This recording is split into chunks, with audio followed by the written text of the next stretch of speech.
Hey y'all, what's up? Okay, so your girl just became an affiliate for Kiara LASHAE, teamlashae.com. Check down below in the description box where you can get waist trainers, booty bands, this cute little lavender yoga fit that I had got. Okay, it was real cute. I've been working out in it, y'all. I'm getting my life to Kiara LASHAE, but I'm also getting my life to this ISOT. Y'all could play around if y'all want to, but it has definitely helped me see results in my workout. Definitely dropped some water weight. Definitely been cleaning out my colon and such. Okay, get your colon clean. All right, y'all. Links to everything down below. Team LASHAE, TLCT. Get that ISO T in your life, okay? Oh, and also, don't forget about Omiage.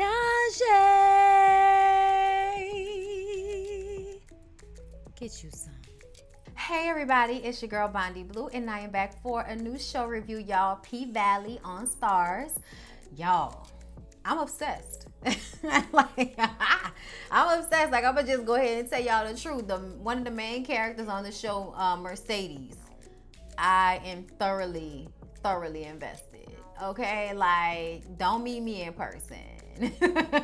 Like, I'm just gonna say that, you know what I'm saying? Because I might try to flirt with you, and I don't even care. Like, she is incredibly captivating. Like, as she said in the show, I dazzle, mother. I was like, yes you do, yes you do, dazzle. Okay, I love it. Okay, it's in the eyes. Okay, but anyway, y'all, so P-Valley is on Stars, like I said. If y'all, because I know somebody gonna ask me what channel this on, so let me say it twice. Let me say it one more time. This is on Stars. All right, so let me go ahead and get into it. So the episode starts off and we see this like really wide shot of a flooded area. It looked like it might have been Louisiana. She light skinned, and whenever somebody travels from somewhere flooded and they light skinned, they might be coming from New Orleans or Louisiana, as a whole, whatever.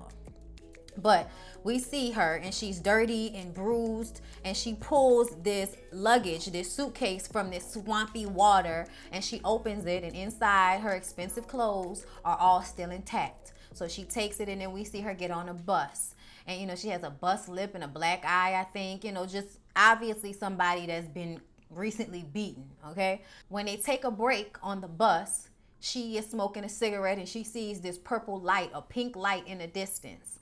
And the driver of the bus is like, hey girl, we're about to go. Come on, get back on the bus. And she looks at him, and then she looks at the light, and then she starts to walk off towards it. And then we see her go to a motel to perm and straighten her hair. And then it's the intro. And I like the intro, and I even wanted to mention it because it reminded me of True Blood. Like, a black, less creepy intro, but definitely along the same feel of True Blood. Tell me if I'm the only person that peeped that. And then we see the strip club, and we see people throwing money, and everybody's drinking and having a good time. And then we see a woman upside down, okay, on a pole, and it's Mercedes. Her and the other girls are talking about having pole burn on pretty ass legs and stuff like that, and just stripper like stuff going on in a dressing room. Okay, and then here comes Mississippi. It's another stripper named Mississippi, and she just got hit in the head with a bottle. So she asked Mercedes to go and finish her set for her. And Mercedes is like, girl, I don't feel like going out there. Look, y'all gonna make me work all night? Damn, she tired. See, Mercedes is an OG. Mercedes gets all of the coochie coupons, okay? That's what they call them, the coochie coupons. But Mississippi offers Mercedes a blunt, and she's like, girl, it's gonna be more than a blunt, okay? And then she go out there to dance. And we see Mississippi sit down, and she's upset, and she's looking at her face. And one of the other strippers, this white girl named Gidget, I think, she says, girl, you can cover that up, but you ain't gonna be able to cover that up on your neck. And then we see her move her hair, and she has like, fingerprint marks on her neck. So Mississippi is a new mom, okay, back from maternity leave from having her baby, and in an abusive relationship with a man, that every day that she comes to work, she has a new bruise, cut, black eye, or bloody lip. So yeah, but when she get on that pole, Lord have mercy. Mississippi and Mercedes have to be like the two best strippers that are in P-Valley. The club is called the Pink, by the way. So then we see the girl Autumn, who we saw at the beginning of the episode. We see her show up to the strip club dressed like she's trying to get a job as a receptionist for a law firm. And Benny from the Have and the Have-Nots, his name is Diamond on the show, but I'm probably going to continue to call him Benny. Either way, he's the doorman, very protective. I like him. And I think he and Mississippi are going to have a little something going on soon enough. But either way, Autumn is trying to get into the club. I think her real name is Haley. But either way, she's trying to get into the club. I think it's like $30 or $40 and she only has 20. So she's like, take this 20 and my email. And he like, oh yeah, that's how you trying to do it? He was like, man, get your Rihanna looking ass to the back of the line or get out of here if you ain't got the money, you know. And then she sees that there are a couple of girls waiting for the booty battle. They're, you know, amateur girls that come up every night to perform for $50 in a bucket of chicken. So she goes and stands in a line, and the other girls was looking at her like, ugh. And it's because she the lightest one. Whenever you the light-skinned girl, you never have to work hard for it, you know. You get to just stand up there and whine like a white girl and you get money, versus the black girls that's got to be flipping themselves up in the damn air and damn near getting concussion, sliding down the pole and stuff. And I'm just saying, as far as the show is concerned, they're speaking on that. Colorism in the strip club. So we see Mercedes in the VIP room dancing for an old man that can't keep his hands to himself. She warned him twice, and then she had to break a bottle and threaten to cut him. But then here come Benny. Y'all, I don't know if Benny got supersonic hearing because it's loud as hell in that club. But he can always hear whenever one of his strippers is in distress. So he busts in there and he throw the dude out. I done told you, keep your hands off our women. He's obviously a regular. I think they might have said his name was Jess. And then we see this figure standing in the doorway smoking a cigarette. It's Uncle Clifford. Uncle Clifford is, I want to say, a cross-dresser or a drag queen. I'm not sure. I don't see you out here performing nowhere, so I'm going to say a cross-dresser. Because, you know, you got a beard and you ain't got no titties or nothing like that, you know. You got a high booty, but you ain't, you know. I don't see the trying to transition thing. I just see somebody that likes nice hair. So I would say, like, you know, what would you say? Like cross-dresser or drag queen? Either way. Uncle Clifford is giving a Lafayette tea from True Blood. Okay, there are a lot of parallels, all right? But that's the tea that he's giving, but with just like a little Big Frida vibe to it. You know what I'm saying? Because Big Frida was about, you know, more than just the makeup, the hair. Because Big Frida is about the hair too, you know, and the clothes. Whereas Lafayette was more so about the makeup and, you know, the vibe and sometimes the clothes. But all in all, I feel like Uncle Clifford is, you know, giving you a little bit more Big Frida. But I like Uncle Clifford. I do. I think Uncle Clifford cares about his girls. And Uncle Clifford is in debt, okay? He's about to lose this strip club and he done got himself in debt somehow. But he's waiting in the doorway to pay the sheriff for looking the other way, because I'm guessing they live in a Bible Belt where they don't want people drinking alcohol at the strip clubs. Some city council man said no tequila at the strip clubs. I'm like, the fuck? You need to find something else to do. But anyway, the sheriff is being paid by Uncle Clifford to look the other way while they continue to, you know, sell liquor and cooch. And then it's time for the booty battle. Uncle Clifford tells the girls, you know, that it's $50 if they win in a bucket of chicken. Okay, ask them for their names. One girl is named Strawberry. Another one won't be called Alizé. And Uncle Clifford was like, girl, not another damn Alizé.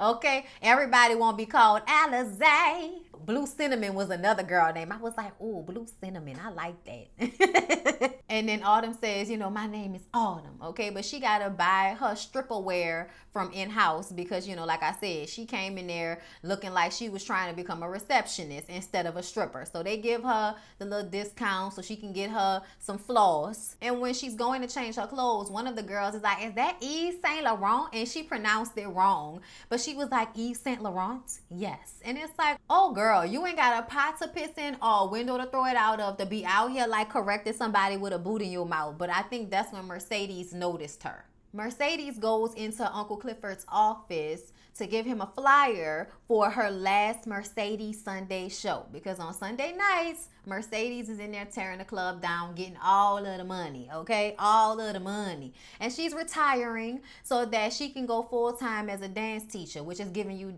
Diana Williams from Dancing Dolls tea. And then we see Autumn Night hit the stage after the other, you know, amateur girls go. And, you know, she goes out there and does, you know, the white girl dance, you know, where it's like in slow motion and they moving like this. And the crowd is loving it. But the girls are paying attention. Now, while she's dancing, we're seeing these, you know, flashes of the past, of her obviously being beat up by some man. And then at the end, we see him choking her and put a gun to her head and she wrestles the gun away. Autumn ends up winning the competition though. When Uncle Cliff brings her money, she asks how can she work there? Like, do I have to fill out a job application or something?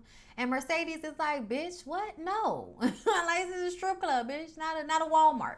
And Uncle Clifford was like, but we are hiring, okay? Mercedes is over there hating on her, but Uncle Cliff reminded her that she's about to leave, okay? So what you hating for? You about to go. Don't worry about what we doing. Then we see Autumn go home to this, I don't know, motel or raggedy, empty apartment with just a mattress on the floor so she can drink and eat and look at pictures of a little girl on a cell phone. And I'm guessing that's her daughter.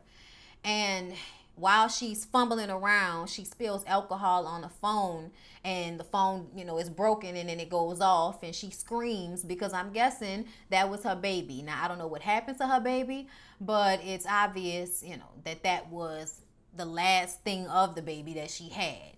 The pictures on her phone. So yeah, y'all, I can't wait to find out whatever Autumn, aka Haley's, backstory is.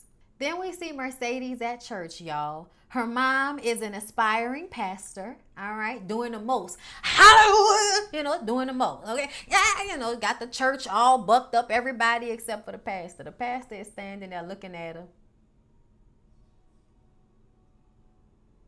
And they passing that collection plate around, and Mercedes put some money in it, roll her eyes, and then get up and walk out. Now, the money she used to put in the collection plate was from the wallet of that old man that Benny had to kick out from touching her puss, okay?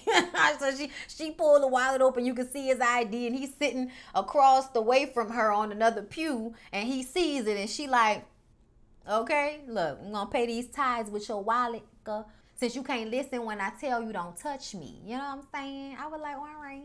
And y'all, then we see Uncle Cliff and his apartment, and he's changing clothes. And you see him come out of his garb, and we see his naked body. And, he a little softer than I thought he was, But anyway, he puts on his straight male clothes, as straight as they can look. And he goes down to the check cashing place and asks, Miss Lisa, Miss Kim, or whatever the little Chinese lady name is, okay, to cash his check. But they got his picture on a wall back there and his regular drag.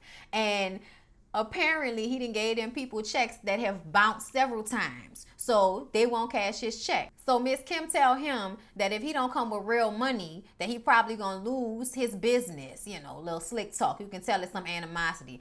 So Cliff walks off and tells the Mexicans that were standing in the line behind him that they can come get their checks cashed by him, and he won't charge them $35 fucking for it.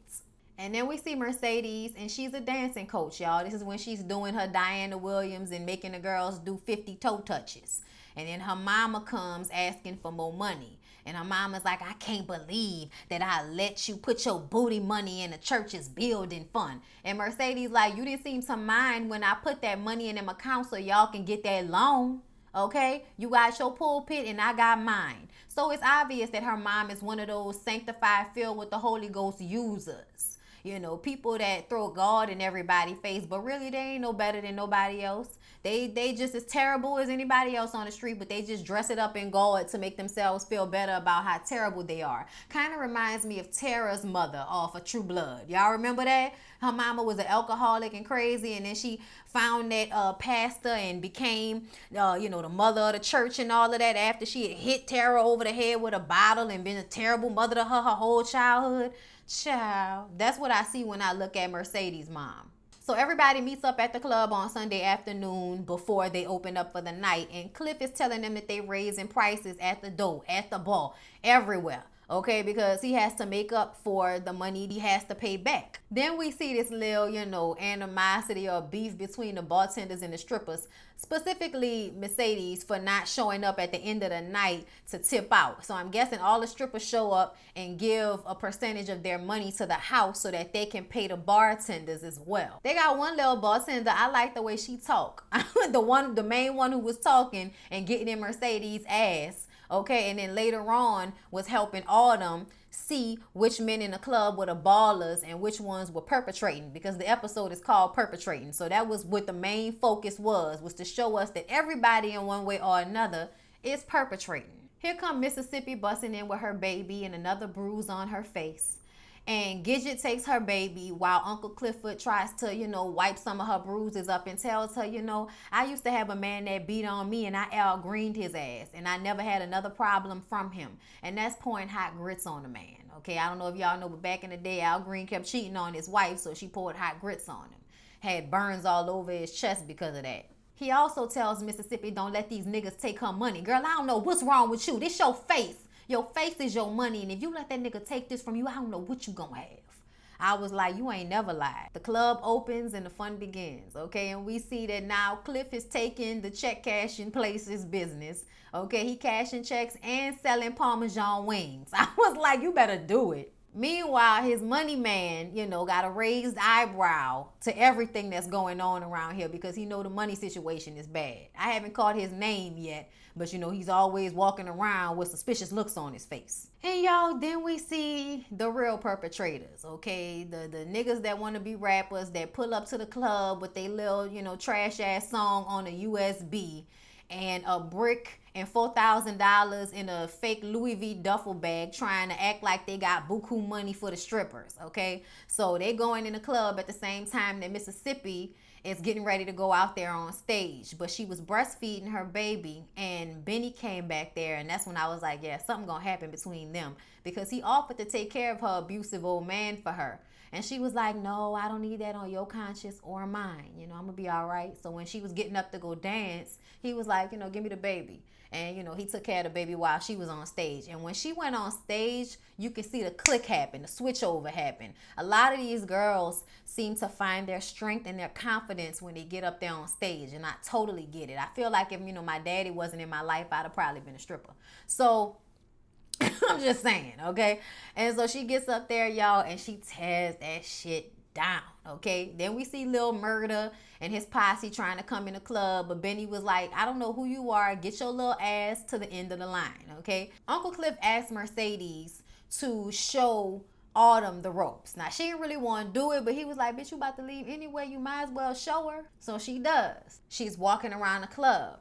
And the bartender calls Autumn over and she was like, watch. She was like, now who you think got the money? And she like, oh, this dude who got these $850 shoes on. And she was like, yeah, that's $850 on his feet and not in his pocket. And then you see Mercedes walking and they got an OG up there. And, she was like, oh, he paid for that VIP. And it's just the way he carry himself. Okay, so you can see the type of man that got the money, and Mercedes goes right up to him to dance for him. Mercedes is in, the room with Lil Murda and clocked him perpetrating with the money. His homeboy put the brick in the bag and all of that. And he's like, I got something else, that I want to talk to you about. But in the meantime, his homeboy sees Autumn out there and they're like, oh, that's Beyonce's cousin. She light-skinned. Okay, so that's all they see, an ass and light-skinned. So they want her now and they about to throw Mercedes out the room. But Mercedes ain't no fool. So she was like, I'll get her for you. You know what I'm saying? But you got to put 1,000 on me and 1,000 on her. He agreed. So she go out there and she tell the dude that Autumn was dancing for, okay, brown FUBU shirt, be gone. They kept playing him the whole night. But she tells her they can make an easy stack right now and she need to kick them training wheels off. So they go back into the VIP with Lil Murda and his drunk ass homeboys and they dance and Mercedes is kissing on her and pulling her shirt up and you could tell she uncomfortable. But Mercedes was like, bitch, pull the shirt up. It was like, oh, I don't know whether to be turned on or scared.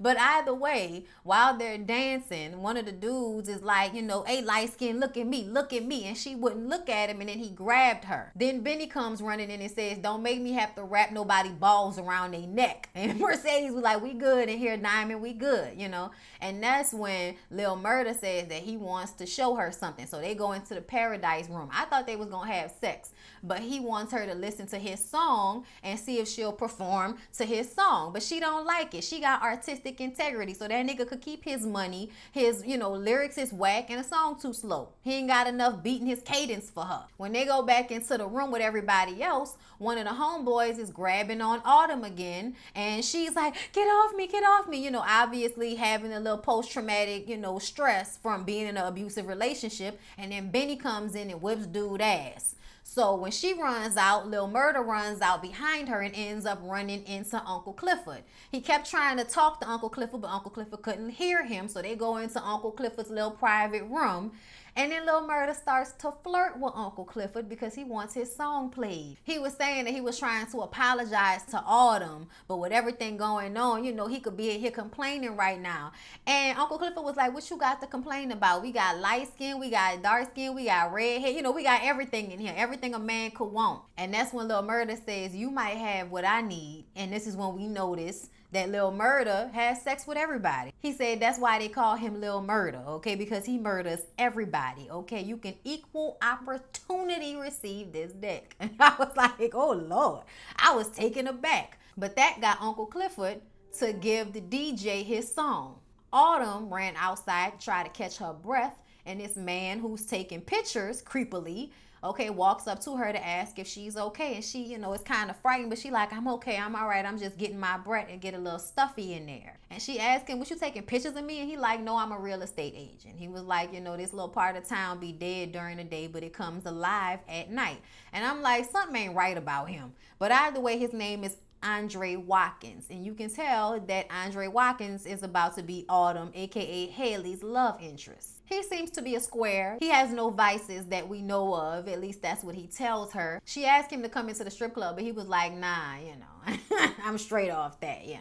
And that was that. But you could tell it's going to be something, because at the end of the night, when she was getting ready to leave, he was outside across the street taking pictures of her. I was like, yeah, something ain't right about Andre Watkins. We going to have to keep our good and bad eye on that nigga. Okay, creep factor. So y'all, Mercedes is getting ready to go out on stage, y'all. And she's stretching and bending and making sure she ready. And if she walks out, she puts her hands up like she getting ready to dance, and the music drops. And see, Uncle Clifford had brought that USB with Lil Murda's song on it to the DJ. The DJ, you know, played it, and she looked at him with this look on her face like, and just stood there, okay? It wasn't even 5 seconds, and he was like, rewind, and started over and played a different song. And that's when she started to dance. And y'all, when I tell y'all that girl went out there and act a fool, like, I'm surprised the pole didn't come off the ground the way she was, I mean, spun herself around, climbed all the way to the top. And that's when you can hear her, you know, breathing and everything, because they turned the music off, and all you can hear is her mic. And then you could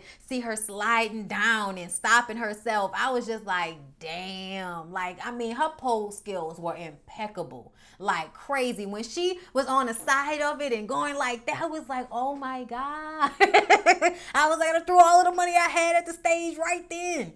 And just as she starts to like push some dude's face into her crotch, she sees her mom in the audience. So after her and her mom are outside talking, and her mom is like, oh, I didn't know you made that much money.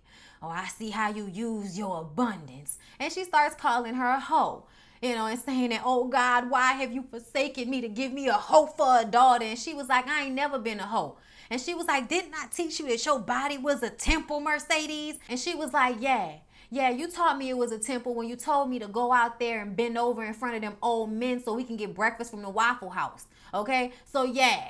All right, so it's like, I don't know whether your mama, like, you know, made somebody have sex with you, or, you know, I don't know what that's about, but it sounds to me like that mama was not a good mother to her at all. Okay, and then she gets down on her knees. Oh God, I'll do anything to save my child, to save this girl. Please, Lord, save her from being a whore. Like on her knees, screaming and howling. I was like, wow, that's terrible. Until Mercedes holds out the money that she made to her mom. And her mom is like, oh, the Lord is always thankful for donations, but he will really appreciate your repentance. And Mercedes was like, you know, money is all I got right now. And then her mom takes the money and runs off. And it's this wide shot of the parking lot. You can see the mom scurrying off. And then you can see Mercedes like fall down and just kind of like sob.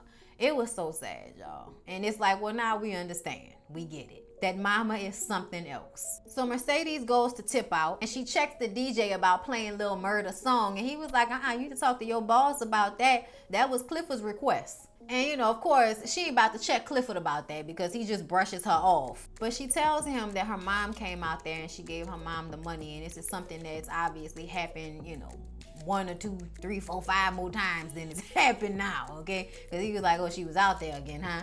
And then he gives her the money that he supposedly, you know, made from Lil Murder. I was like, I don't know how you made all that money from Lil Murder, but whatever. Mercedes takes the money, and Clifford's money man is looking at him like, now you know we ain't got no damn money and you out here giving money out. He like, nigga, just count the money. So then we see Mississippi slowly walk into her car. And I'm guessing the abusive man that keeps beating her is inside the car. So she kind of like walking slow. And Mercedes like, child, couldn't be me. I don't care how fine the man is. So I'm guessing that Mississippi's man must be good looking, because there wasn't no expensive car he was driving in. And if he had money, his woman wouldn't have to be a stripper. So, you know, there's that. Gidget asks Autumn if she needs a ride, but Mercedes says, no, I only got a 2-seater and, you know, I'm done helping for the night. Okay, like, that's enough. And Autumn was like, that's all right, I'm going east. She was like, well, if you going east, that means you going that way. And I didn't know what that meant, but then when they zoomed out, you see the man sitting in a car across the street taking pictures of her. I don't know what none of that meant, y'all, but I'll be back next week to find out. Okay, y'all, I really enjoyed this. I watched it twice. I was like, child, this is good. I'm happy. Thank you, Jesus. Child, because y'all know, you know, we starve for good content these days, you know, with the pandemic and all.